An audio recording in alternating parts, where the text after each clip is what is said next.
comes a time when we heed a certain call, when the world must come together as one. There are people dying. Oh, when it's time to lend a hand to life, the greatest gift of all. Weil dass wir Krieg haben, dass wir Gewalt haben, das entsteht nur dann, wenn wir in einer Gesellschaft sind, wo der Verstand dominiert mit einer zu hohen männlichen Energie. Und dann entsteht Gewalt, Krieg. Aber wenn wir in einer Gesellschaft wären, wo wir nur im Herz sind, dann würden wir Krieg gar nie beginnen.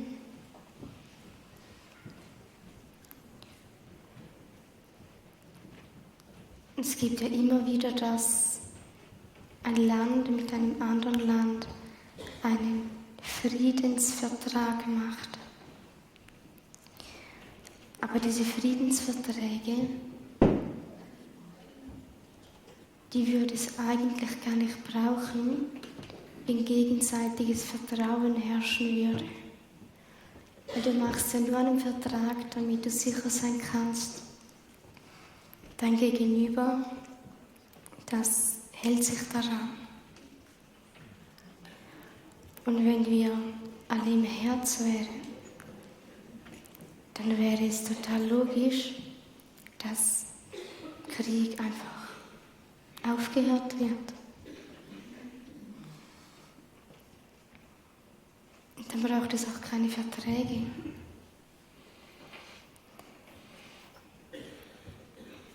Aber in der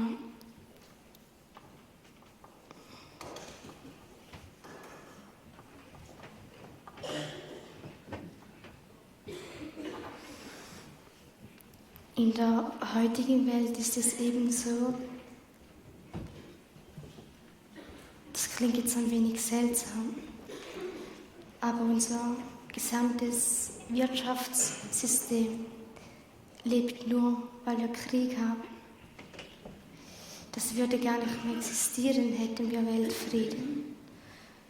Das ist ja auch der Grund, warum Politik kein Interesse daran hat, dass irgendwas friedlich wird und Krieg von denen sogar noch gefördert wird. Und darum, ich meine, Politik sollte eigentlich für die Bevölkerung sein und dafür sorgen, dass die Bedürfnisse der Bevölkerung auch umgesetzt werden. Und wenn wir aber in einer Welt leben, wo es in der Politik rein um Profit, Macht und Geld geht und die Bevölkerung merkt, es kann ja nicht die Lösung sein, dann geht es einfach darum, dass wir als Bevölkerung uns ändern.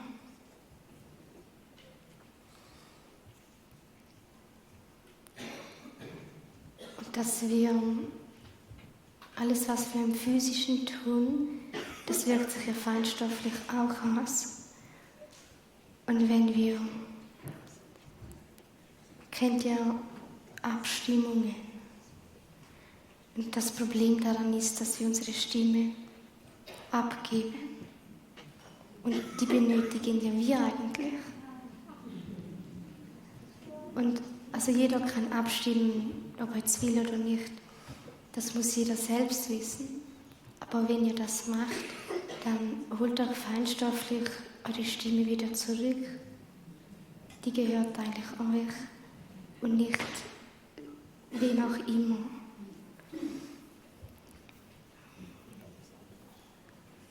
Und schlussendlich ist es auch so, dass viele Menschen das Gefühl haben, wir sind von der Politik abhängig, ob Frieden herrscht oder nicht. Aber das sind eigentlich Illusionen, weil wenn wir eine Entscheidung haben, die in der Regierung getroffen wird, die irgendein Gesetz ist, was man jetzt tun darf oder eben nicht, dann hat dieses Gesetz erst dann eine Wirkung, wenn sich die Bevölkerung auch danach richtet. Nehmen wir an, morgen kommt irgendwas und dann heißt es, es ist verboten, dass man Karotten im Garten anbaut. Und wenn dann, nehmen wir an, das kommt in Deutschland, da sagt irgendjemand mit was für einer Begründung auch immer, ab morgen darf man keine Karotten mehr anbauen. Und wenn aber alle Menschen von Deutschland sagen, ist uns egal, wir bauen trotzdem an, dann bringt das Gesetz auch nichts. Weil dann steht es zwar irgendwo, aber es hat keine Wirkung.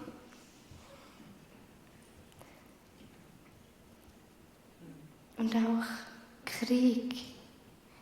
Krieg funktioniert nur, weil Menschen, die auch zur Bevölkerung gehören, dann auf Krieg ausgebildet werden und dann das sinnvoll finden, wenn sie dahin gehen. Aber wenn alle Menschen in der Bevölkerung finden, ist sinnlos und dann gehen sie nicht mehr. Ja, dann kann die Regierung auch beschließen, was sie will, dann funktioniert das nicht. Außer sie gehen selber. Aber weil sie das dann nicht tun, sondern immer die Bevölkerung schicken, gibt es keinen Krieg. Das sind einfach Beispiele, dass die Bevölkerung die eigentliche Macht ist, die die Welt ändert. Keine Politik. Die Politik hat dann die Macht, wenn wir es zulassen. Und in der heutigen Zeit ist es einfach wichtig, dass wir so handeln, wie unser Herz das sagt. Und nicht so wie irgendwelche Gesetze von Menschen in Anzügen das erklären.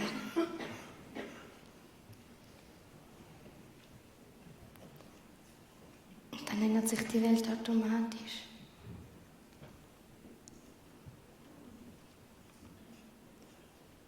Und auch die Menschen, die viel Geld haben und damit die Fäden der Welt ziehen, die können das auch nur, weil andere mitmachen.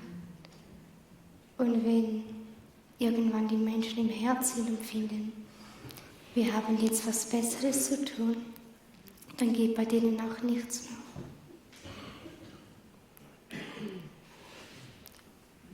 Und da muss man nicht mal Krieg anfangen.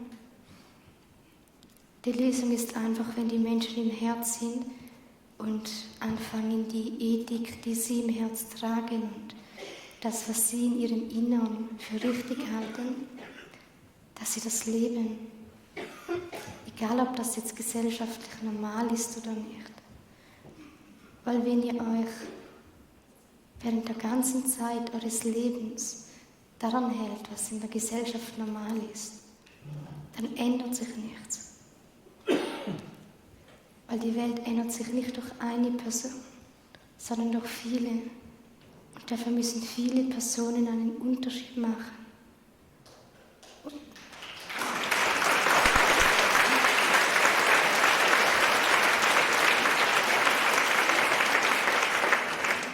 Und es ist ja auch so, dass viele Leute ganz viele Ideen haben, warum sie nicht sich selbst sein können.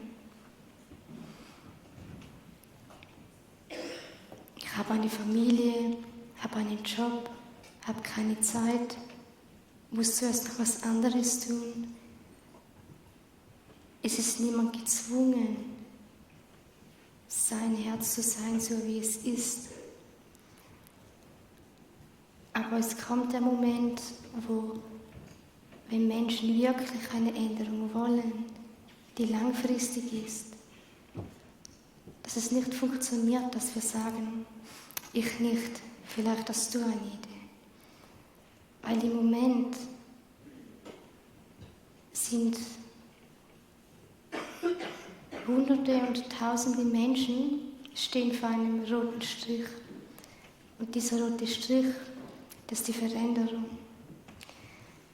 Und die stehen davor und dann sagt der eine immer,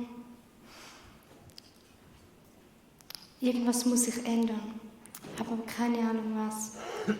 Sein Nachbar sagt dann, ich weiß, was man ändern sollte, ich habe aber keine Zeit. Der neben ihm hört das und sagt, stimm mir zu, das sollte man ändern, so könnte man es machen. Aber ich habe zu wenig Geld. Und dann geht das so weiter. Und wisst ihr könnt ihr einen Grund finden, es nicht zu tun. Bei allem. Ihr müsst es nur richtig überlegen, dann findet ihr bei allem einen Grund, warum man es nicht tun sollte. Aber der Punkt ist einfach, wir können die Verantwortung für eine Veränderung nicht ewig hinausschieben. Es fällt euch nicht Jesus höchstpersönlich vom Himmel und ändert euch was. Es gibt Menschen, die geben euch Impulse, was ihr tun könnt. Aber die Veränderung in der Gesellschaft ist von der Masse abhängig. Und die funktioniert nicht, wenn jeder sagt, geht nicht aus dem und dem Grund. Weil erstens, mal ganz pragmatisch angesehen, euer gesamtes Leben ist ein Risiko. Ihr könntet morgen die Treppe runterfallen.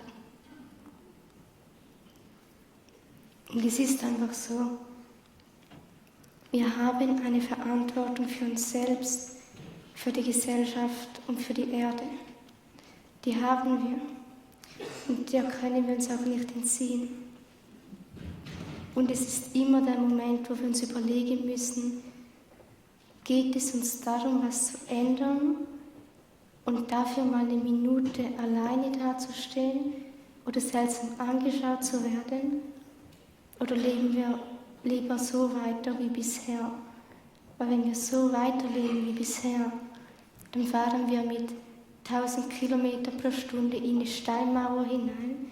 Und wie schon gesagt, wir leben alle lieber auf einer runden als auf einer flachen Erde. Und darum liegt es am Schluss an uns.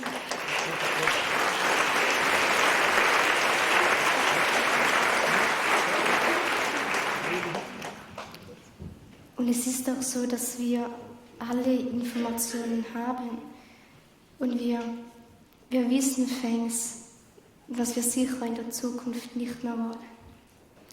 Das haben wir fängs begriffen. Und ja, vielleicht haben wir nicht von A bis Z den Plan, wie es in der Zukunft weitergeht, wenn wir die Veränderung beginnen. Aber wir müssen nicht immer einen Plan im Kopf haben. Es reicht schon, wenn man einfach sagt, na gut, wir ändern uns. Und wenn man das beginnt, dann kommt die Lösung von selbst. Wir müssen einfach darauf vertrauen, dass wenn das Universum die Schöpfung merkt, die Menschheit ändert sich, dass uns dann auch die Dinge gegeben werden, die wir benötigen, damit wir eine Lösung finden. Aber wenn wir nur da sitzen und sagen, kann ich nicht, da muss sonst jemand machen, das ist auch nicht verboten. Aber immer wenn ihr in einer Situation seid, wo ihr nicht euch selbst seid,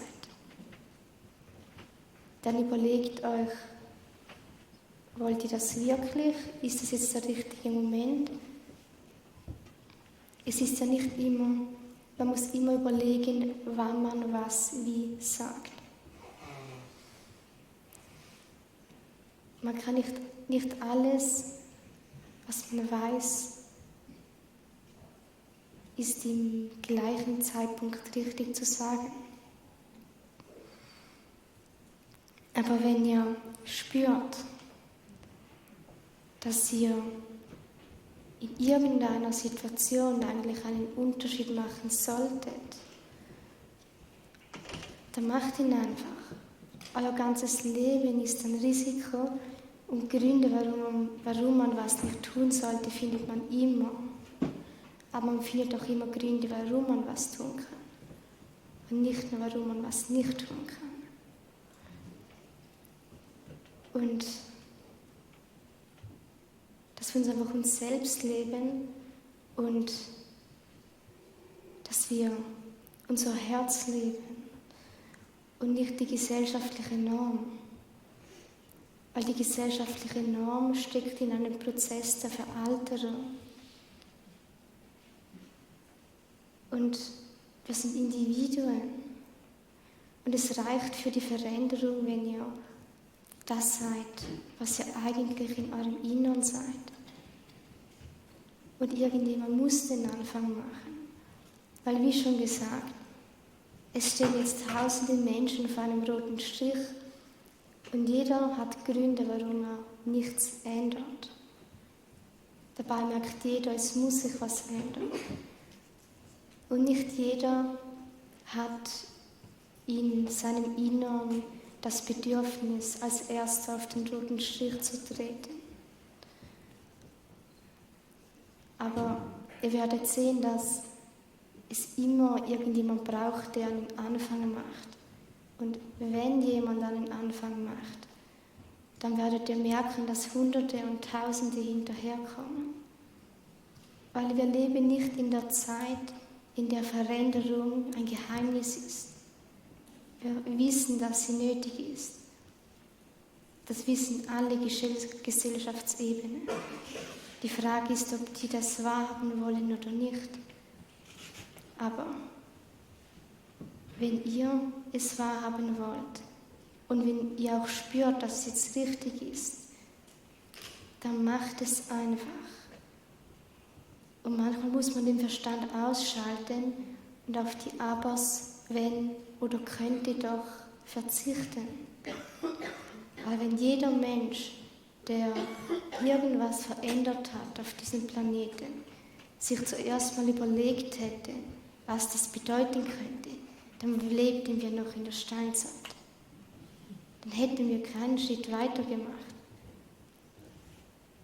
Wir sind alle als Seelen auf diesem Planeten hergekommen, um Spuren zu hinterlassen.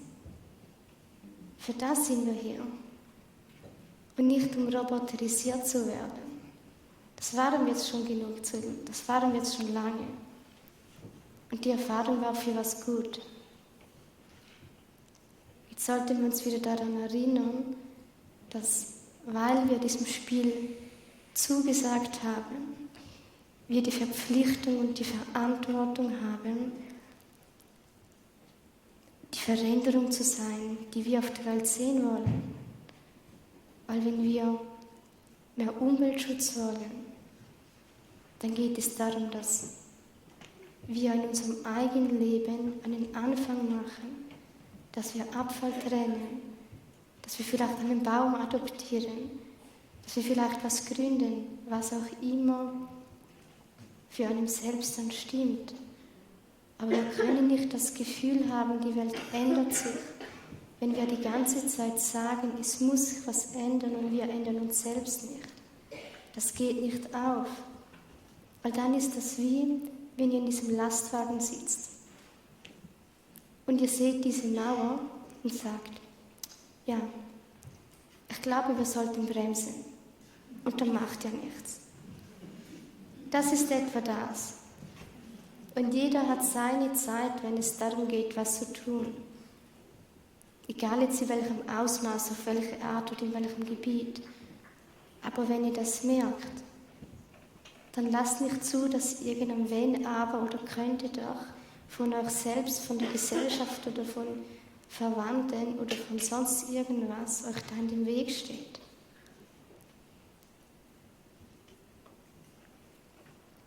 Und wir in Europa haben eine Verantwortung. Wir haben keinen Krieg in Mitteleuropa. Wir haben genug Wasser, genug Nahrung, wir haben ein Dach über dem Kopf. Wir haben keine Befürchtung, dass uns jetzt eine Bombe auf den Kopf fällt. Andere Länder haben das nicht. Bei anderen Ländern laufen Kinder ein paar Kilometer, um schmutziges Wasser zu finden. Die haben nicht jeden Tag Nahrung. Wenn Menschen in Überlebensängsten sind, dann ist es einfach so, dass sie in den unteren Chakren funktionieren. Da sind Überlebensthemen drin. Und solche Menschen, da ist die Wahrscheinlichkeit, dass sie sich mit spirituellen Dingen auseinandersetzen, klein. Einfach weil sie dann sagen, er hält mich ja nicht am Überleben. Sie haben andere Prioritäten. Aber wenn ihr in einer Gesellschaft lebt, die diese Probleme nicht hat, in der ihr leben könnt, dann habt ihr eine Verantwortung, dass ihr Leuchtturm seid für die, die noch nicht so weit sind. Und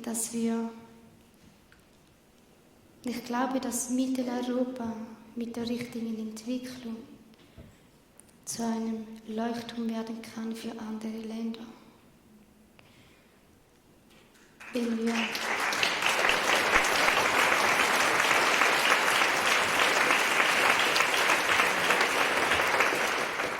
Wenn wir die Dinge, die wir als Theorie haben, auch umsetzen in Handlungen.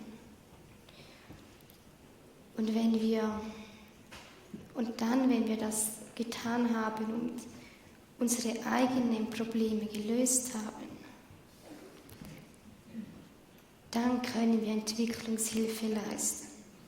All die jetzige aktuelle Entwicklungshilfe, das ist keine Entwicklungshilfe, das ist eine Abhängigkeit. Und das ist keine Hilfe. Also sollten wir zuerst bei uns selbst schauen. Und wenn wir unsere Probleme gelöst haben und erkannt haben, wie man anderen Ländern hilft, ohne sie in die Abhängigkeit zu bringen, dann können wir runter und irgendwas ändern. Aber nicht, indem wir den Menschen dort was aufdrücken, sondern indem wir in ihrem eigenen Tempo sie unterstützen und auch ihre Kultur so belassen, wie sie ist, weil die Landwirtschaft, die wir in Mitteleuropa haben, die kann in Afrika nicht funktionieren. Also ist es komplett sinnlos, wenn wir unsere Landwirtschaft mitten in der Sahara umsetzen wollen. Die Menschen, die dort aufwachsen, die wissen schon, wie das geht. Wenn wir Entwicklungshilfe leisten, dann müssen wir von dieser Fahrt runterkommen, dass wir alles besser wissen. Wir können gegenseitig voneinander lernen. Und die haben Dinge, die können sie uns beibringen. Und wir haben Dinge, die können wir ihnen beibringen. Aber kein Land kann einem anderen Land alles neu beibringen, wenn es sinnvoll bleiben will. Wir sollten bei uns selbst zuerst mal aufräumen. Vorher müssen wir gar nichts probieren, weil das kommt dann eh nicht so, wie es eigentlich kommen sollte. Und diese Veränderung, auf die die Menschen hoffen. Klar, es gibt Menschen, die geben Impulse, aber diese Impulse, die verändern nur Dinge, wenn andere Menschen diese Impulse ernst nehmen und umsetzen. Und schlussendlich, wie lange es geht, bis die Welt anders ist, das hängt von uns ab, als Bevölkerung, weil wir haben hier die Verantwortung. Und wir sind die, um die es am Schluss endlich geht. Und wir sind auch die, die dafür verantwortlich sind, was passiert und was nicht passiert. Wir können uns dieser Verantwortung nicht entziehen. Und das Einzige, was es schlussendlich geht, ist einfach, dass wir lernen, unsere Ethik, die wir in unserem Herzen haben, zu leben. Wir sind von Zehntausenden von Jahren in ein Spiel gesprungen, von dem wir nicht wussten, wie es ausgeht. Wir haben komplett alles vergessen und sind in einer kompletten Illusion, ich sage jetzt mal, aufgewachsen. Und wir wussten das, bevor wir in dieses Spiel gingen. Und das bedeutet, jeder von uns, der hier ist, hat erstens eine Zuversicht in sich, dass es gut kommt, und hat zweitens eine Verrücktheit und auch einen Mut, weil den braucht es, sonst wäre er nicht hier. Wir haben es nur vergessen. Aber was jetzt nötig ist, ist, dass wir den Mut haben, wieder zu unserem Ursprung zurückzukehren. Wir hatten den Mut gehabt, den zu vergessen. Also werden wir auch wieder den Mut haben, den Ursprung wieder zu erreichen. Weil von daher kommen wir. Und irgendwann landen wir auch dort. Die Frage ist nur, wie lange das geht. Und das entscheidet ihr. Weil ihr seid für euer Leben verantwortlich. Und wenn ihr eine Änderung wollt, dann müsst ihr bei euch beginnen. Es geht nicht anders.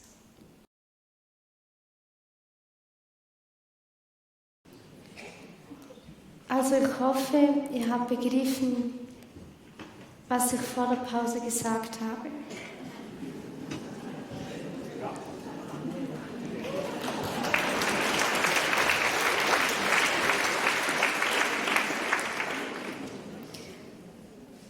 Und es geht nicht nur darum, dass wir verstehen, dass wir unsere Stimme zurückholen sollten und dass wir uns selbst leben, egal woher jetzt ein Wenn, Aber oder was wäre, wenn kommt. Es geht auch darum, dass wir verstehen, Spiritualität beißt sich nicht mit Querdenken. Die meisten spirituellen Menschen, die hinterfragen die physische Ebene nicht, aber Bewusstseinsentfaltung auf all den Ebenen, wo sie angebracht ist, die funktioniert nur, wenn wir die beiden Aspekte miteinander vereinen. Und Querdenken und Spiritualität sind nicht zwei physische Organisationen, die miteinander im Krieg stehen.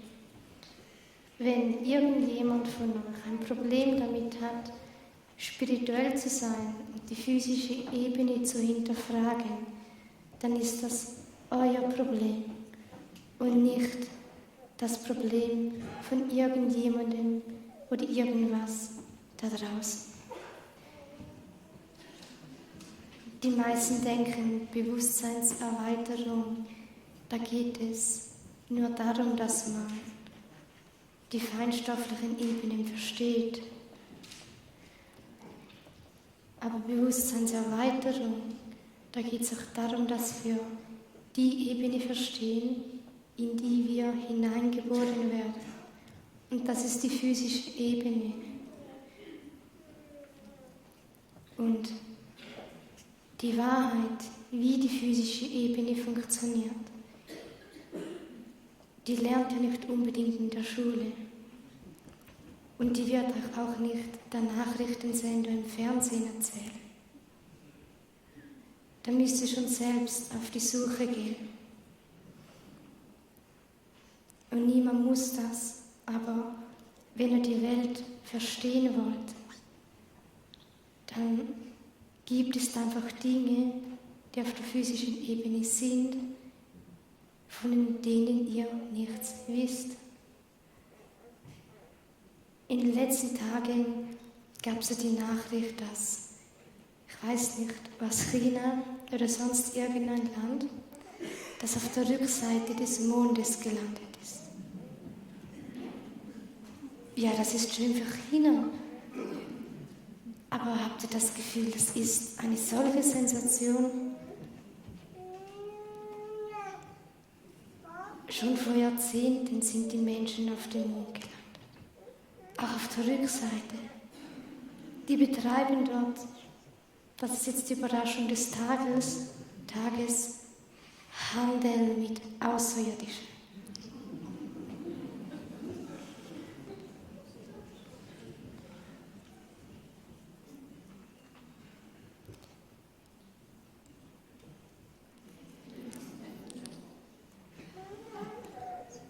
Es gibt Außerirdische, physische,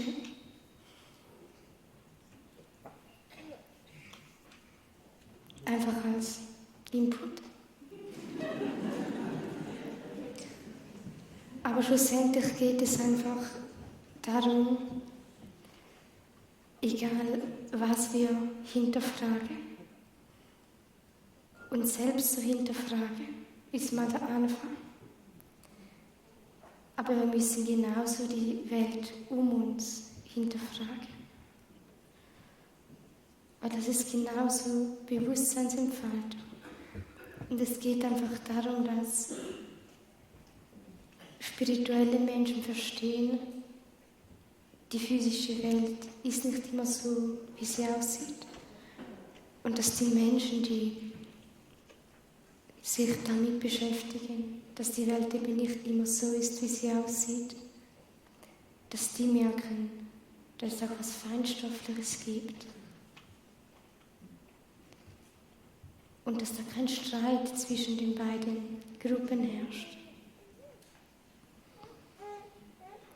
Die brauchen sich gegenseitig, wenn die Menschen erwachen sollen.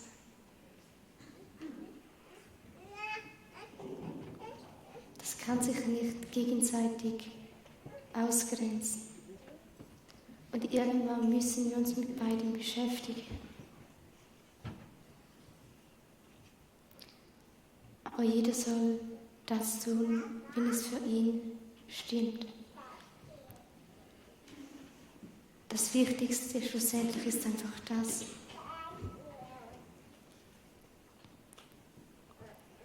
Niemand ist gezwungen, sich selbst zu ändern.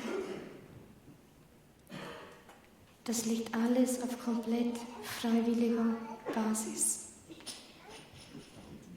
Nur die Konsequenz davon, wenn wir es nicht tun, ist eben, dass die Welt plattgedrückt an einer Steinmauer ist. Und wir haben nicht mehr viel Zeit. Wir haben nicht Jahrhunderte, um das gerade zu biegen. Das haben wir nicht.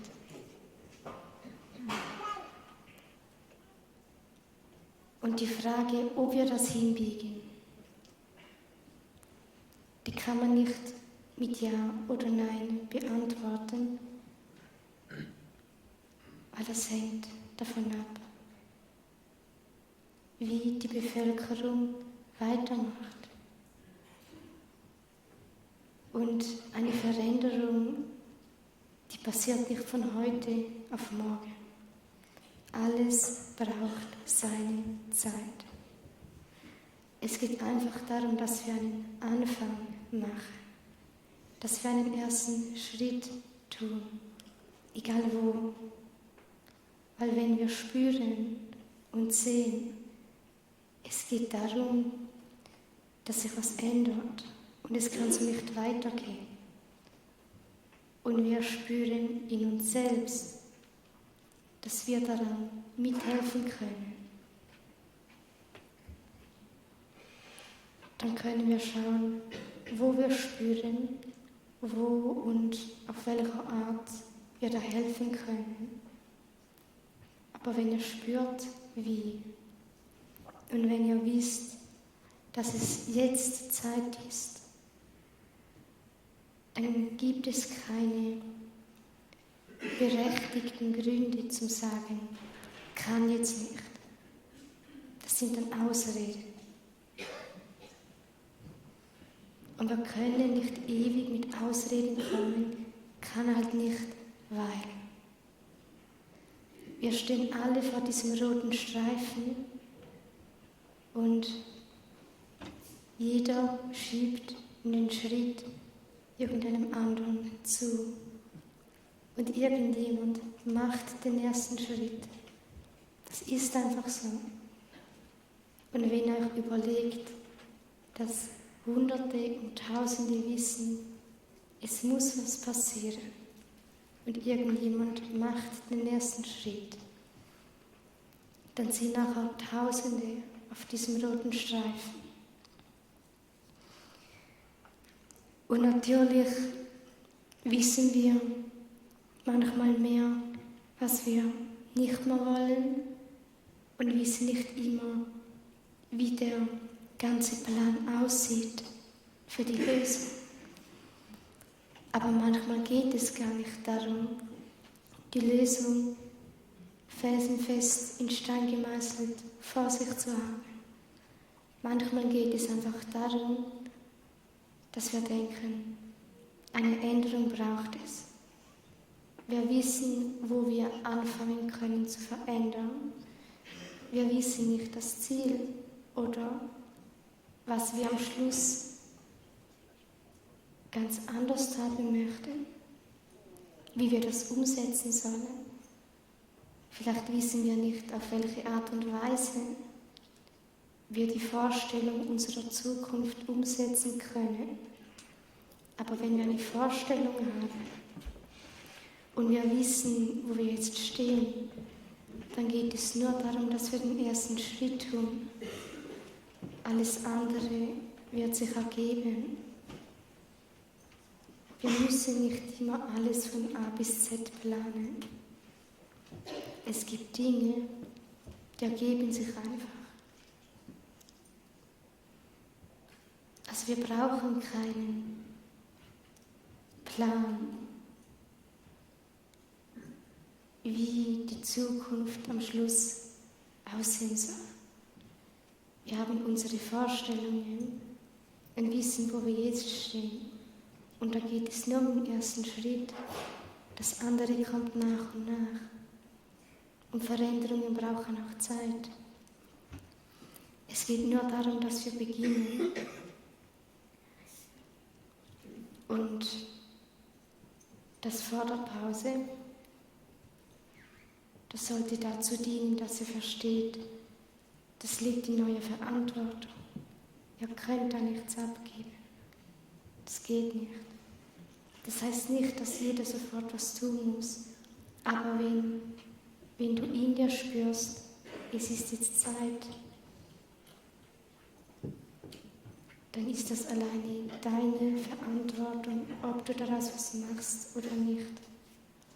Aber die Welt ändert sich nicht, wenn jeder sagt, ich weiß es zwar, aber. Ihr könnt morgen die Treppe runterfallen und auch das Genick brechen. Trotzdem läuft ihr die Treppe hinunter.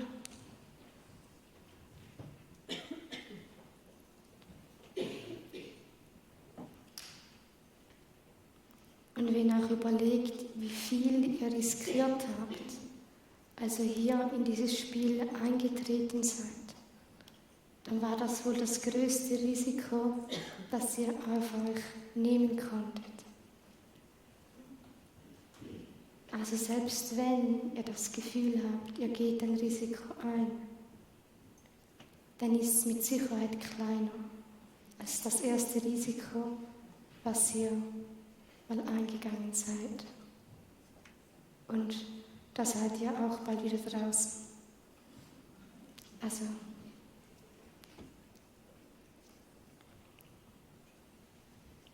funktioniert das? Und ich weiß, dass die Menschheit sich ändern wird, weil eine Zivilisation aus Seelen,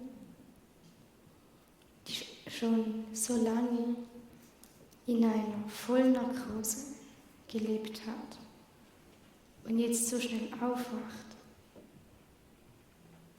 und trotz dunklen Dingen immer wieder sich neu aufmacht. Das ist eine Zivilisation, der traue ich auch zu, dass sie verhindern kann, dass ein Lastwagen mit 200 Kilometer pro Stunde in eine Steinmauer fährt. Weil schon immer jemand gekommen ist und gesagt hat, Bremse ziehen. Wird auch dieses Mal sein. Die Frage ist nur, wie viel Stress gibt es bis dahin noch? Wie viele Meter, Zentimeter oder Millimeter vor der Steinmauer hält dieser Wagen? Und ich denke, die Nerven der Welt, die wären ruhiger, wenn der Wagen so viel entfernt wäre und nicht so viel. Irgendjemand wird die Bremse ziehen. Aber die Frage ist, wie nah man an der Steinwand ist. Und nur weil ich das jetzt sage, heißt nicht, dass sich alle zurücklehnen können und finden, ja, da muss ich nichts mehr tun.